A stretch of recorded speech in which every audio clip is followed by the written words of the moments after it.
Pot the red, then screw back for the yellow, green, brown, blue, pink and black. Snooker, loopy, nuts are we. We're all snooker, loopy, bum bum bum bum. Hello and welcome to day 5 of our daily Crucible updates during the tournament. My name is Tom Mayhew and I'm joined by my very, very good friend.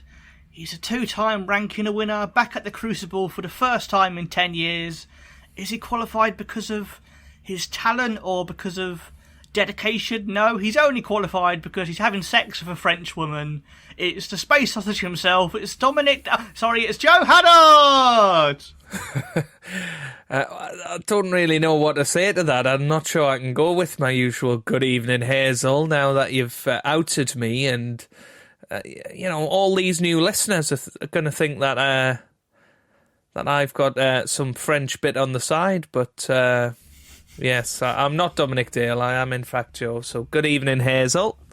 Good evening, everybody at home. I just wanted to do that because that's what Rob Walker did today, but I can do a different one for you. No. Everyone, forget that, everyone. Oh, please. No, it's okay. It's okay, Tom. It's okay, Tom. Are you sure? I'm fine. You had a good run with Rachel, right? You were together for a few years, Yes. Que sera, sera, as you'll now be saying. Yes. Comme si, comme ça. And all of that. But, how are you doing, Tom? Obviously, day 5 already of the Crucible. We're almost at the halfway point. It's quite scary, I always think, how quickly it goes. But how much there is still to go. It is strange, isn't it? Because you think, it's the end of the first round. So in your head, you think, there's this many rounds to go. But really, the way it kind of motors on and the rounds, get over more quickly because there's less players left in the tournament. So it is bizarre to think that already we're pretty much close to a week in. All the first rounds will be over tomorrow and we'll be into the second round, the last 16, which is mad, really. You think how much of a build-up there is with Judgment Day, and especially if you're snooker nerds like us who do follow snooker all season. the first round of qualifying, yeah.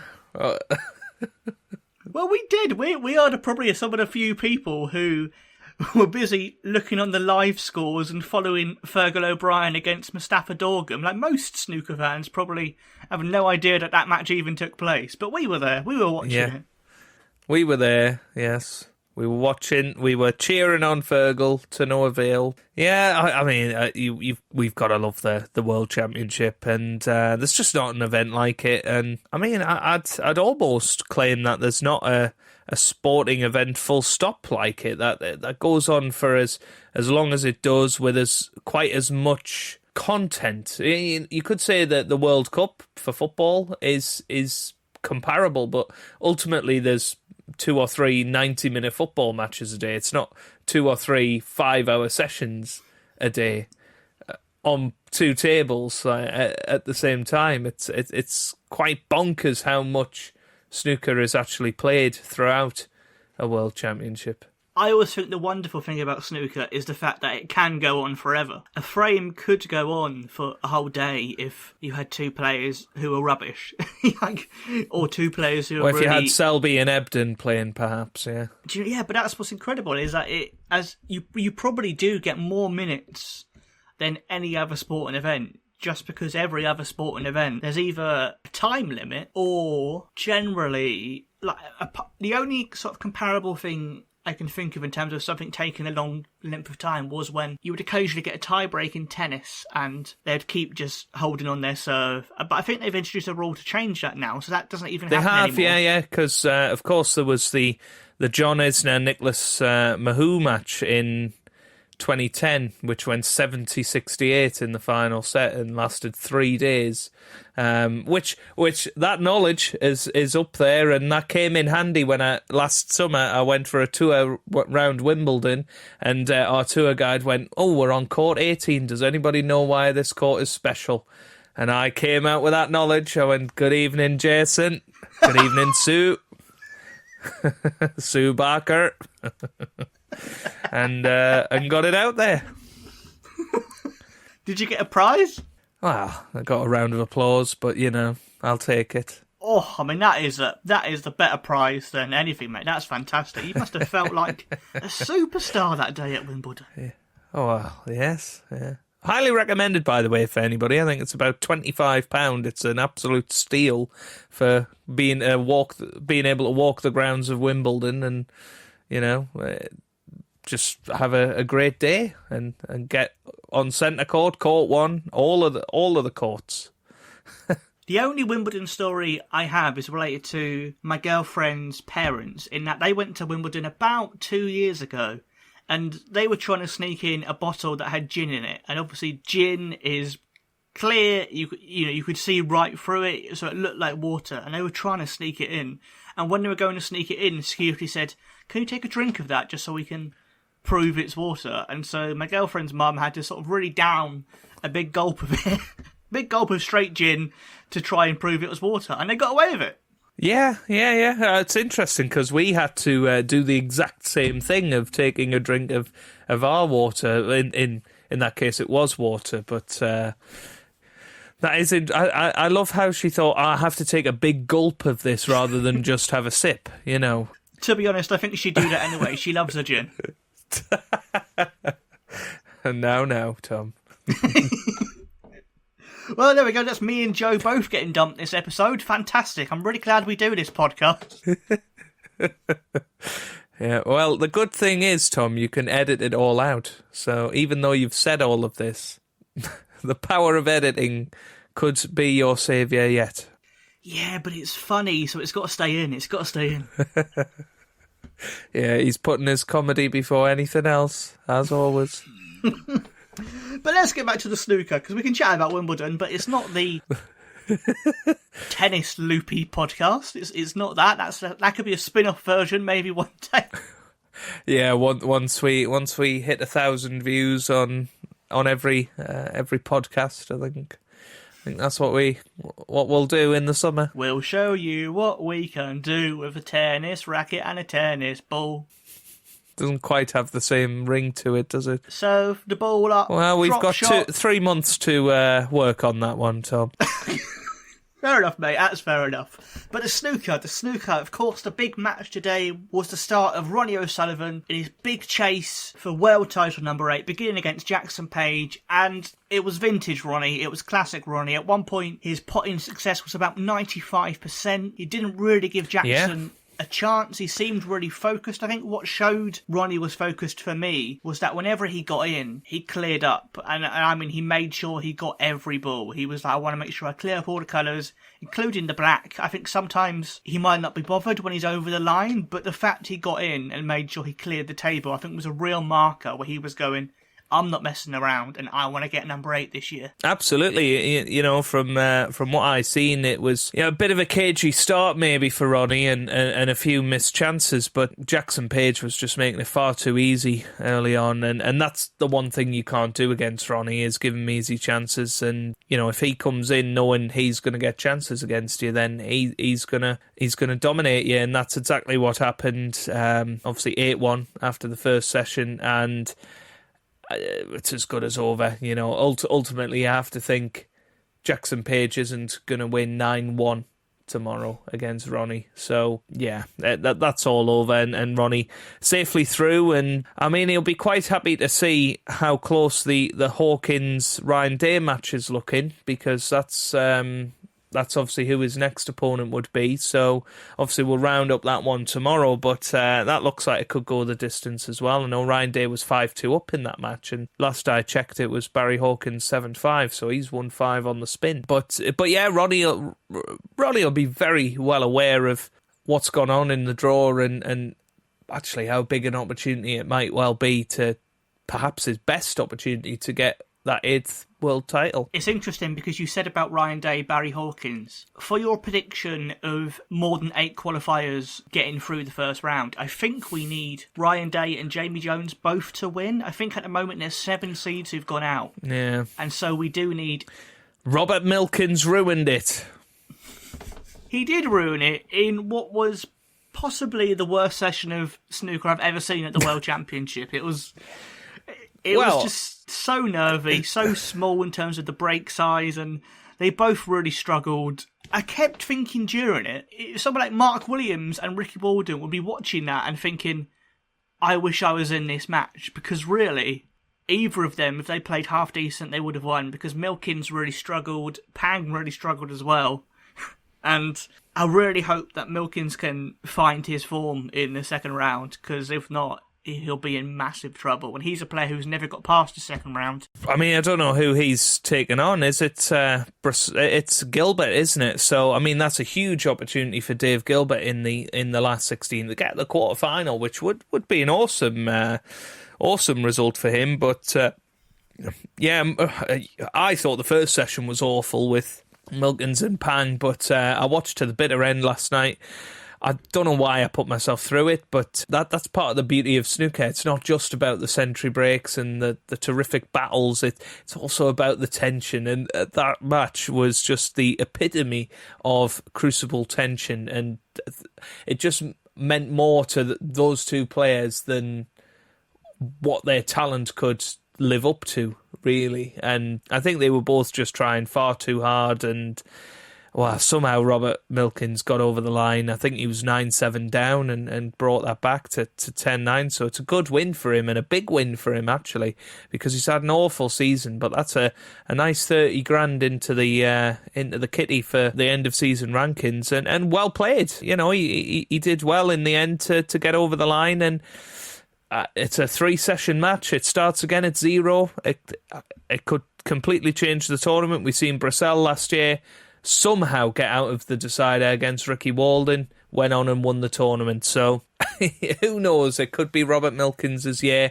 And he was, of course, the longest odds of anybody, equal with Dominic Dale. So there'll be a few people cheering him on, that's for sure. And also, him winning, it means it's a different battle for John Higgins to stay in the top 16. Now Higgins probably has to get to at least the quarterfinals, or get pretty lucky, I would say, to keep his top 16 place, because at the moment, I think even if Higgins wins tonight, he would just be in the top 16, but he'd have Ryan Day, who could jump past him if he wins. He has C, who could jump past him with a run, never mind if any of the Gilberts or the Binghams. Jack Lazowski, you know, he's got all these players who could jump over him, so really Higgins needs a quarterfinal, or odds are he's out the top 16, which is massive. And of course, he started this evening against Jamie Jones. I saw the first frame. Jamie Jones took it with quite a decent dish, really. Quite a good break. Yeah, I know John Higgins got a massive fluke in frame 2, and that got it back to 1-1. And I felt that was an early turning point. I know quite a scrappy third frame, but it'll be interesting to see how that one goes, because Jamie Jones, of course, knocked Neil Robertson out in qualifying, so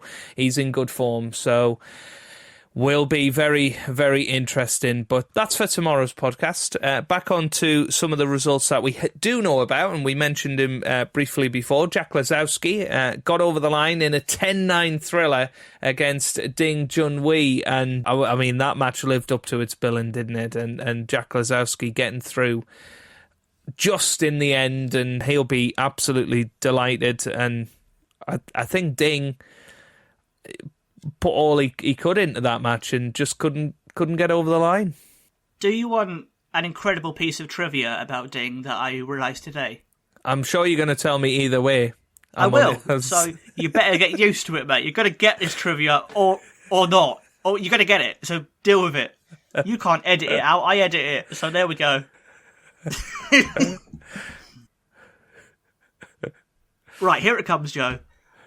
The oldest ever first-time world champion was Stuart Bingham at 38. Next April, Ding will be 38. If he ever becomes world champion, he would end up being the oldest first-time world champion ever in history, which feels crazy considering how long he's been on the scene and how much potential he had as an 18-year-old. I think, I thought you were saying it was more an omen that he's going to win it next year. But, yeah, you're right. I mean, for him to win a world championship now would be some achievement, I think. But why not? Why not? And how many more players are we going to see like that? You know, Jack Lazowski's not that far off that age. You know, 6 or 7 years away. So even somebody like him to win the world championship, he's going to be an older first-time world champion. So, yeah, very interesting stat. That's a Dave Hendon-esque stat, that, Tom. There's no greater compliment for a snooker nerd. I will put that on my snooker CV, Joe. But speaking about the age of all players, in the second round for this year's championship, unless Jackson Page does something incredible, there's only going to be 2 players in their 20s, and that's Si Jiahui and Joe O'Connor. All the rest are either in their 30s or 40s. That's bonkers, but I think that's a wider issue that we've talked about many times of the average age of snooker going up and up and up. Yeah, that might take a long time to sort of fix itself. But speaking of age, Dominic Dale, oldest player in the draw at 52. It didn't go great for him, did it? Unfortunately. But Kyron Wilson, 10-1. Winner, by all accounts, played very well. I didn't see a single shot of that match, Tom, because I've been working. Oh, obviously. And that's been the morning session. So I'll rely on your insight in a minute, because I know you will have been watching with intrigue. What is interesting is Kyron Wilson is commentating tonight. I've had Kyron in commentary. Mark Allen's been in commentary. Joe Perry, who of course didn't qualify, but he did last year. I think he qualified. Yeah, he did. Yeah, and he was on commentary. So all the players seem to be popping up in the box. Like Kyron hasn't had a great season either, but he's got to the Crucible, and he didn't beat Dominic Dale just because Dale played rubbish. Dale played all right, but Wilson was knocking in big breaks pretty much every frame, and that's why he beat Dominic Dale. And you just go, where was this all season? Why were you not in the Tour Championship? Why were you not in the Players Championship? Why have you not got to a final or any of this? But then it's the mad thing about the World Championship. If he wins the World Championship, he won't give a damn. He'll just go, I'm happy with that season. It was a success. And nobody will remember about a poor season. And nobody will say, oh, he shouldn't have been commentating while he was still in the tournament. You know, we'll get to that. Maybe Mark Allen and Kyron are cursed. Maybe if they all start commentating, it will finally prove people wrong, because they'll be able to go, look, Sean's on the BBC. Well, maybe it'll help Sean Murphy the most, because he's the one that's done it the longest, so he'll be able to cope with it. So, do you think Sean's played a long game where he's trying to distract his opponents by getting them to do punditry, and then going, if I make punditry look really good, they'll do it, and it'll distract them, and finally I can beat them. I just find it really bizarre. I mean, I'm sure Jack Lazowski will probably pop up tomorrow on the in commentary, and I just don't get it. But Sean, nobody talks about the others. It's always Sean Murphy that gets that's the butt of the joke, and it winds me up, especially because, you know, Davis and Parrott used to, I mean, literally Davis and Parrott played each other in the first round of the 2007 World Championship, and they were both commentating on that tournament before that match. So, yeah. But luckily, Joe, they were doing that before Twitter and before Reddit, so it was okay. Yes, correct. But yeah, you know, Kyron through, good result for him. Mark Allen, of course, comfortable winner over Robbie Williams. I know Robbie put a little bit of a fight up today, won, I think, today's session 4-3, weirdly enough, but Mark Allen comfortably through, and he'll be eagerly awaiting the winner of the John Higgins Jamie Jones match, and I think he'd rather John Higgins won, because he's had such a good record against Higgins recently. So I think that's another cracking match in the offing. And yeah, but as you say, you know, first round pretty much done for now. Yeah, on to best of 25 3-session matches, and the real tournament getting going, as I like to call it. I think Thursday, it's only a 2-session day tomorrow, isn't it? So 1 o'clock and 7, isn't it? So there'll be less to round up than normal. Yeah, it is certainly shaping up to be a great tournament. I don't think anybody has been lucky to get through, so to speak, other than maybe Robert Milkins. But, you know, I think everybody that has got through has played really, really good stuff, and I think we could be in for some mammoth second round matches. We've had plenty of deciders already. What's that? 1, 2, 3, 4 deciders in the first round. When it gets to 13 12s in the second round, that's where it gets really exciting. And do you think, Tom, we could finally get our deciding frame in a world final for the first time since 2002? We could finally get a decider, which would be nice to see, because I can't remember one, to be honest. I was probably just too young when it was the Ebden Hendry final. Like the first kind of snooker tournaments I really remember probably would have been the Masters where Paul Hunter was winning it, so I possibly would have watched bits of the Hendry Ebden final, but I don't think it's not in my brain as something I stayed up and watched excitedly, so I don't really have that memory, and I presume you're in a similar boat. I don't think anybody was excited in that match, that's probably why. Well, Peter Ebden's mum probably was. Yes, poor Peter. Yeah, no, I find it crazy, a crazy statistic actually, that we've not had a deciding frame in a final, considering there were so many, early on. I guess, you had the classic Jimmy White Hendry one, the Black Ball final, 1985, but actually thinking of it, maybe those are the only other three that I can think of. The Jimmy Hendry Black Ball final, and then the 2002 Ebden Hendry, so maybe there is only three. Well, one final thing about the first round, Joe, in terms of the players who've gone out. Earlier, there was a little graphic on the BBC about the players who've made the highest break, which so far is 142 at the Crucible. And the three highest players who've made a 142, can you name them? Oh, so that 142 in this year's World Championship? Yeah. And one of them was today. Oh, I knew Mark Williams made one. Yep. But I'm not. But I wasn't aware there were other 142s. One of them was today. Kyron? Nope. No. Robbie Williams? Nope. Don't tell me it was Dominic Dale. No, it couldn't have been. Imagine if he made a 142 and still lost a frame. That would be fascinating to watch. One of them was today. I don't know, Tom. I'm stumped. In the only frame he won today, Jackson Page made a 142. Really? Okay. I bet you he was, 100 and odd to 1 to get a high break. And the other player who made a 142 is Ricky Walden. And so all three of the players who have the high break could be out in the first round at the moment, which is bizarre. Wow. That's bonkers. No, I didn't know that about Jackson Page. Oh, goodness me. I mean, that's crazy, isn't it? I think 142 will be beaten.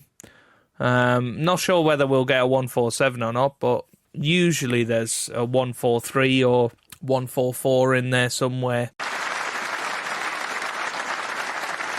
Please welcome a player who has made an extraordinary return to the Crucible for the first time in a decade.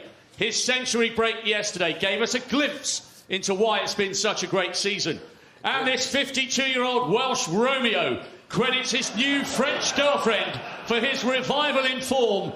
He's already been out warming up the crowd today, and she'll be telling him to go for it once again. Here comes the one and only spaceman, Dominic Dale. But now, exciting times.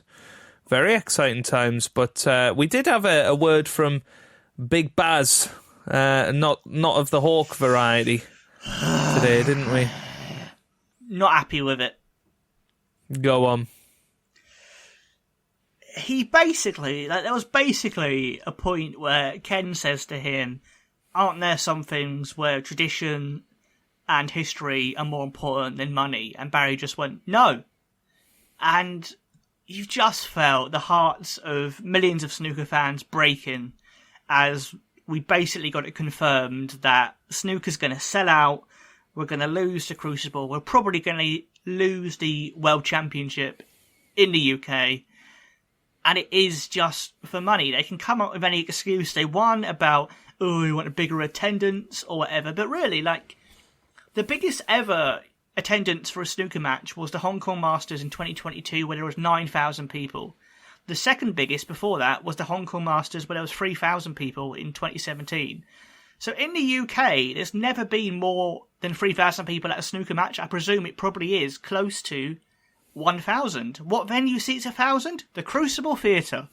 Realistically, we're not going to find a venue. You can't put it at the O2 and expect it to sell out. It just won't happen.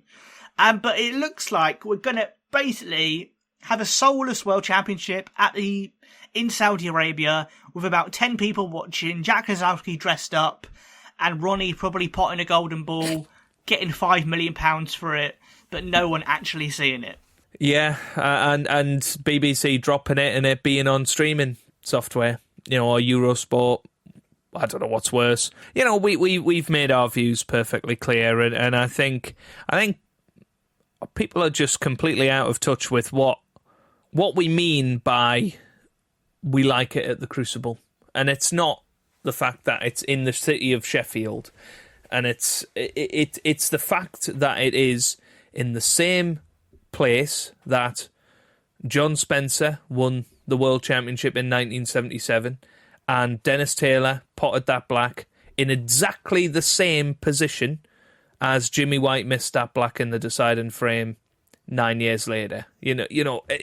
It's that makes the Crucible special, not them building a random arena somewhere in Sheffield and calling it the Crucible and making it 3,000. That's not staying at the Crucible, for me anyway. The best comparison I can think of is New Wembley versus Old Wembley. I think people that are old enough to remember Old Wembley would never count the New Wembley as the same stadium and the same history of that. Nobody says England won the 1966 World Cup at New Wembley, because they just didn't.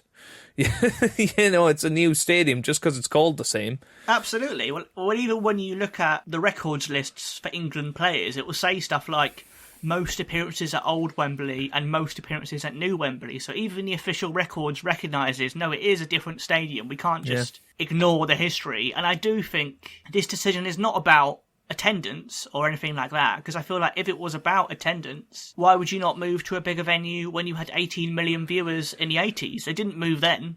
The only reason is now. The Saudis have offered Barry Hearn a really big sack of money, and his eyes have turned into pound coins, and he's gone, let's do it. That's the only difference from what I can see, because I'm sure China would have been trying 10 years ago, and they didn't get it. So it is just the fact that the Saudis and their government have gone, we want this, like how we want the World Cup. And it's just selling the soul of snooker, and it's disgusting. Yeah, I'm kind of at peace with it, and I know we went into this tournament and we talked about it, and I think I said at the time that after 2027, I'd be completely baffled if it didn't move, to be honest. I think there's been such talk for so long, and I don't remember it ever being like this, where it's such a, you play by what we want as World WST, or we're moving, and I think it could just be as simple as refurbishing, renovating the current Crucible, and you could even encompass a sort of Winter Gardens idea into it, making it a much bigger complex. But what we have to remember is that that's for 17 days a year. Okay, there's another 4 coming with the World Seniors, but the Crucible isn't a sports venue. It's a theatre at the end of the day. And why should they just bend over backwards for World Snooker? But we should be absolutely privileged to play at this historic theatre. We've been there for 50 years nearly, and we have the same dates every year. Starts on a Saturday, ends on Bank Holiday Monday, every single year, and we should just be really appreciative that we're able to do that as a sport and not have to be like golf, where we go to different golf courses every year for the majors, because that sort of, when the Open is played at St Andrews in golf, there's always more eyes on it because it's the historic venue. Funnily enough, the Masters in the US, the Masters major for golf, that is the one people get up for. It's the one people enjoy tuning in on, even if they're not golf fans, because it's played at Augusta every single year, and it's a historic place. It's the same place that back in the 30s and 40s, when they were starting out, professional golf, that's where they were playing, and it feels almost the same with the Crucible for me. And I guess there was similar conversations when the Masters moved from the Wembley Conference Centre to what was then the Wembley Arena, and then They've obviously moved it to Ali Pali since, it's happened to other tournaments, but they kept it in London. Yeah. No, you're right. I suppose the UK Championship, that's had a few homes over the years, seems to have settled at the Barbican.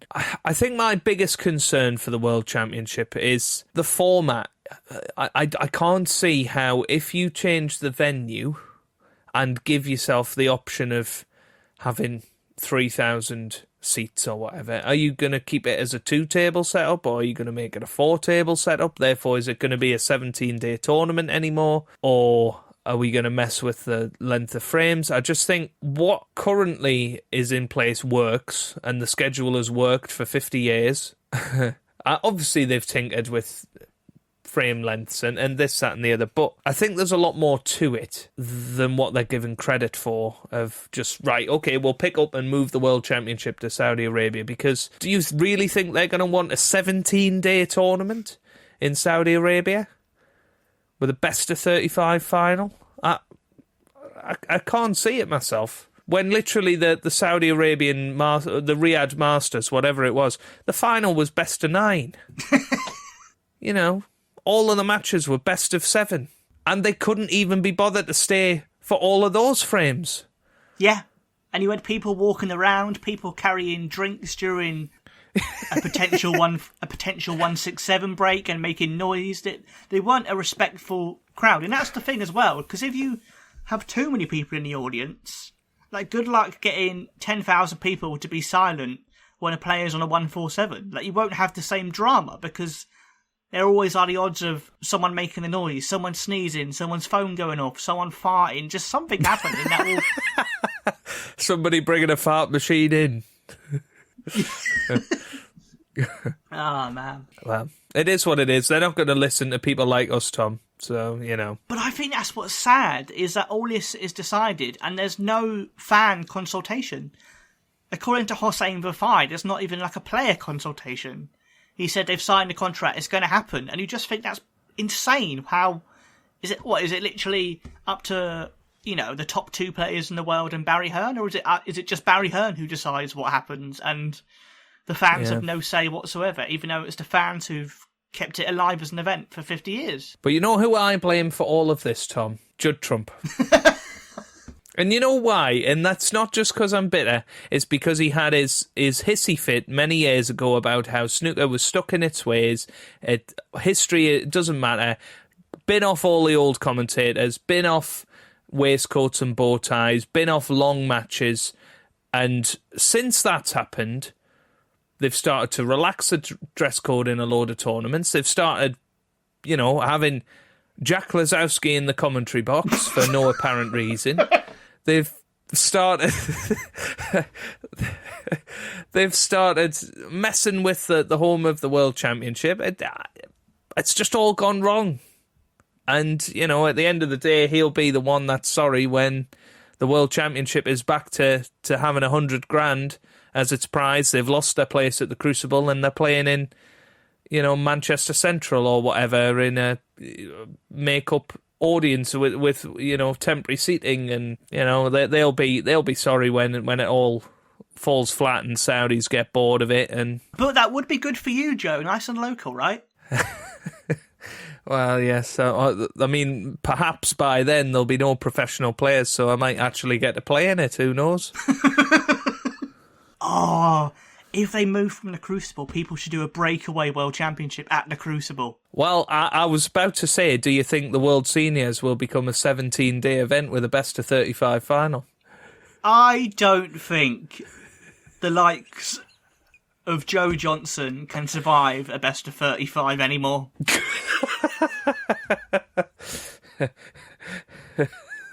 Do you think they'll literally die? Yeah, or die or fall asleep. One of the two. Either way, there'll be far more intervals. Yeah, it's the mid session interval. Good night, Hazel. Just going for a nap.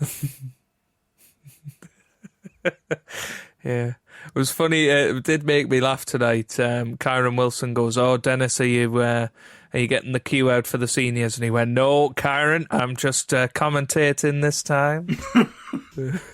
Yeah, we'll just have to, hope that they know what they're doing and make something exciting, and hopefully, ultimately, all that will change will be the venue, and everything else will stay the same, and we'll do the qualifiers at the Saudi Institute of Sport, and just Rob Walker comes out and they'll have the Saudi Winter Gardens.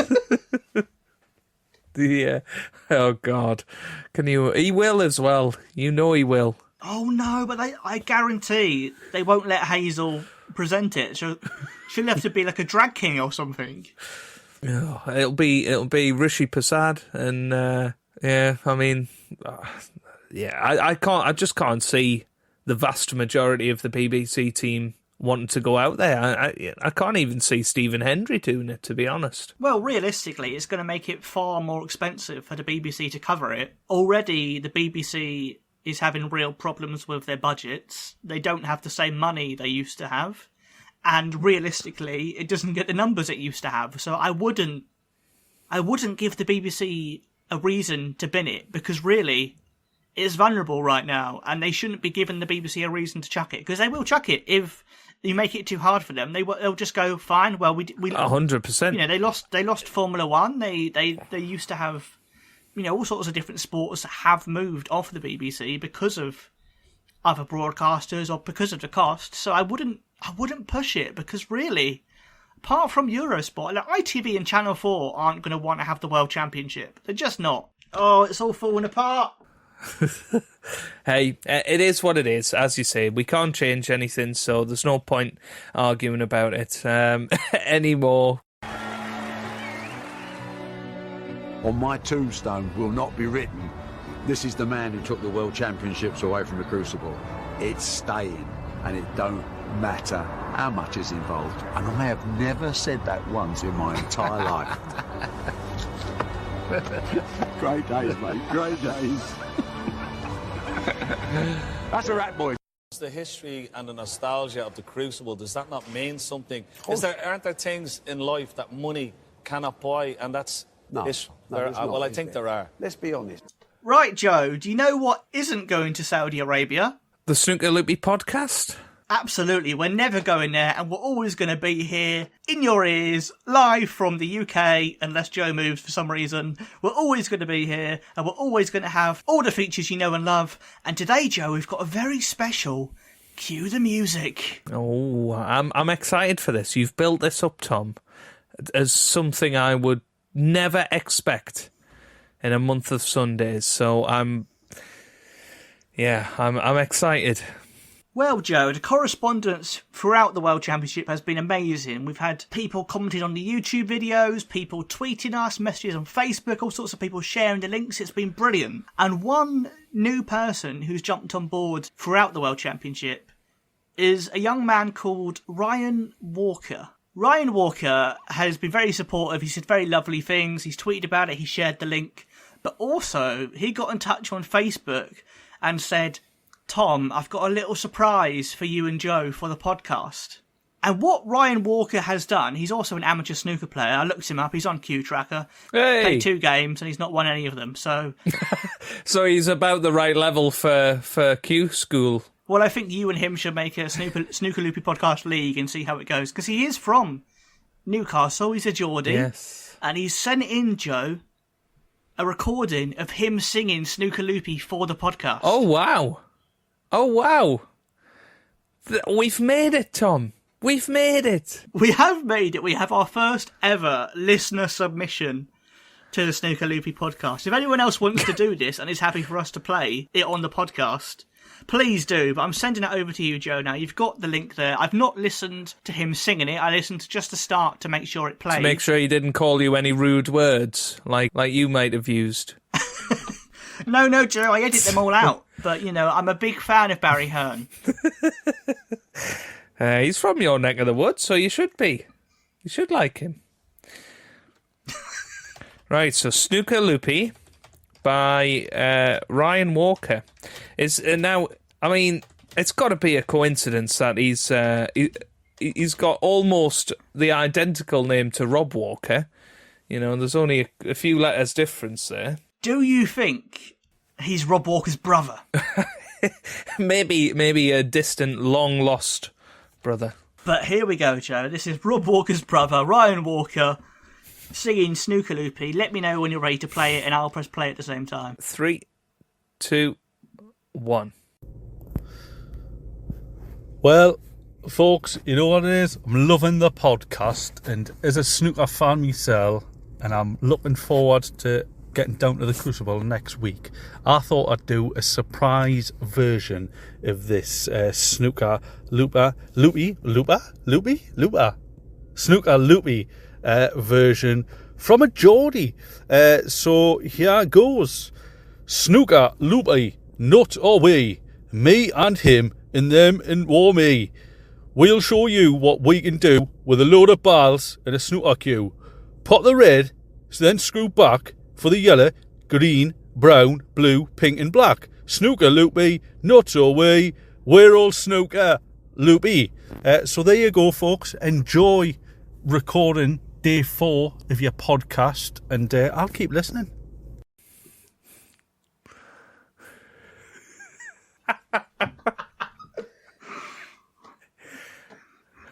Well, I think there's only one word for that, Tom. Cracker. Yeah, there we go. Ryan Walker, Snooker Loopy. What do you make of that, Joe? Well, I mean, 10 out of 10 for... I'll correct you there, Tom. It's not Snooker Loopy, it's Snooker Looper. Snooker Looper. No, nice for him to get in touch and give us the Geordie version of it. I don't think anybody has ever made it made the Geordie version of Snooker Looper with the balls and with the yellow. But no, thank you very much, Ryan, for that one. Thank you, Ryan. We really appreciate it. It genuinely made my day when you sent it over. And of course, Joe is, I suppose, the perfect person to give an analysis of this song. It's from your neck of the woods, really, Joe. So, do you think this is up there with the best songs we've heard? Well, yes, I'm gonna say it. It's very good. I like how he's put his own swing on it. You know, so many of our versions that we've got, they're just singing it in their own way, in the original way, other than Ken Doherty and John Virgo. Obviously, Ken just, you know, Snooker Loopy, not a wee, and wanted it to be over, whereas John Virgo just told us what the lyrics were. I mean, you know, it had originality and it had passion. You know, you could see he had passion for the Snooker Loopy podcast when he was singing that, where I think he's the first one that has done that. So, yeah. I mean, what we'll have to do now is get Gary Wilson to do one, and then we can really test who is the real Tyneside Terror. But Joe, what would you give that out of 10? Keeping in mind this is a listener, Ooh, so we don't want to offend him and make him unsubscribe. We don't want to upset him. Well, the way I've got to look at it, right, is it as good as the original? I don't think it is, right? Is it as good as Joe Johnson's Everlasting Love? And I unfortunately, Ryan, as much as I love it, I do love it, Ryan. Trust me, I love it. But Everlasting Love by Joe Johnson, I mean, every time it comes on Smooth Radio, I get a message from Tom saying Everlasting Love was on the radio again. I think it's up there with the Mark King version and the John Virgo versions, personally, because he put his own swing on it and gave us a little bit of Geordie slang in there. So I gave Mark King a 7.5 and I gave John Virgo a 7. So I'm going to give Ryan an 8 out of 10. No, I can't. A 7.75 because I gave Joe Johnson an 8. I can't do it. I can't bring it to me. I think maybe what we have to do at this point of the podcast is to have a separate league for covers of Snooker Loopy away from the original songs. Because it is a different thing, and it is really difficult to compare, frankly, a song that was recorded by 5 professional snooker players, Chaz and Dave, and was in a big recording studio and probably cost a lot of money. And it's very hard to compare that with a Geordie man speaking into his mobile phone. Yes. So maybe it is time for a breakaway table that is, or something within that table that distinguishes the fact that the Snooker Loopy covers are their own brand of snooker song now, because there's so many of them. They're their own brand, so maybe the scores for them. Yeah. You know, we could give this a 9, and that's fine. It doesn't mean it's better than other songs. It just means in terms of the Snooker Loopy covers, it's up there. Maybe we should do something like that. Yeah. Well, maybe that'll be something that we can do for our exciting news at the end of the World Championship, Tom. But today then, Joe, what are you giving it? I'm giving it a 7.75. Ooh! Wow. Wow. Wow. Wow. I am stunned, and I can only apologise to Ryan Walker, who has taken time out of his very busy day, and he's recorded that especially for Joe, not for me, let's be honest, for Joe, and Joe has rejected it in a really hard... I mean, frankly, Joe, I think you're worse than Barry Hearn right now. Oh dear, and I know what your true opinion of Barry Hearn is, so... That is quite the blow.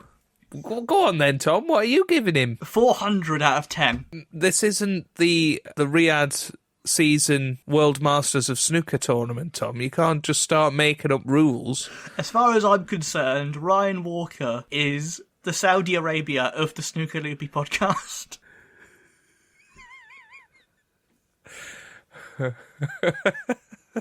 No, okay, let's be real, let's be fair. In terms of what it means to us as a podcast, I'd give you a 10 out of 10, because it really made my day. I thought it was brilliant. It's really put a smile on my face. Not just the fact you did it, but the fact you put your own spin on it. It was funny, it was unique. But in terms of song ratings, I probably would give you an 8. So that's what I'm going to give it, an 8. Oh, you're going to give it an 8? Okay. It means you're better than the Romford Rap, and you're better than whatever that crap was by Alex Higgins. So that puts him in at number 6 on our chart, just behind Everlasting Love, Joe Johnson, but ahead of Let Me Entertain You by Stephen Hendry's Rubbish. So... There we go, Ryan Walker. That's where you've always wanted to be, isn't it? I think that's what he was aiming for. Yes, there you go. And you know, he's 2 ahead now with The Fall of Paradise by Peter Ebdon, so... I can see Tom just face palming all of these, but he is still behind the Mark Selby snooker song and the snooker song on Big Break. Maybe we should say, Ryan Walker, if you want to cover any of these other songs, we could have a whole Ryan Walker league. Yeah, if he sings Everlasting Love, he might end up being top. He might. But genuinely, you don't have to do that, Ryan. We appreciate it. But I will say, if other listeners want to do their version of Snooker Loopy, you're more than welcome. Like, it would be great to have 128 versions of it, so we can do a whole snooker tour of the song. That'd be brilliant. Oh dear, dear, dear, dear. We'll have to have cue the music and cue the Snooker Loopy. Snooker Loopy, not away. We're all snooker. Loopy. Right, so there we go, Joe. These episodes are getting longer and longer as we have more and more fun. But that is episode 5, day 5, whatever you want to call it, of the Crucible Roundup. Is there anything else you want to say for today? Well, it is also episode 30 of the Snooker Loopy podcast in general, so there you go. I mean, we're going to almost double our number of episodes by the end of this championship, but hey, I love it. That's a terrifying thought. Sorry if anyone's taken a while to catch up, and maybe you're listening to this in September. You'll know how wrong we were with all of our predictions by then. Yes, and we'll sound even more foolish than we do now. Thank you all for tuning in. A special thank you again to Ryan for sending in his version. That's brilliant. Thank you to everyone who's commented once again. There's all sorts of different people who have either sent me messages or they've commented on the YouTube link or they've tweeted or DM'd me, and it really does mean a lot to me and Joe when people get in touch. And the fact people enjoy it, like usually if someone messages me, I'll screenshot it and send it to Joe or vice versa, because it does mean a lot to us that people are on board with it. We're only a small podcast who, I don't know if we've ever said, but we both record this basically from our bedrooms. Do you know what I mean? We're not in a big studio. It's nothing fancy. But we put our heart into it, and we're really glad that people enjoy it and people love it. So please do keep spreading the word. And we hope you keep enjoying the World Championships. Very well said, Tom. Very well said.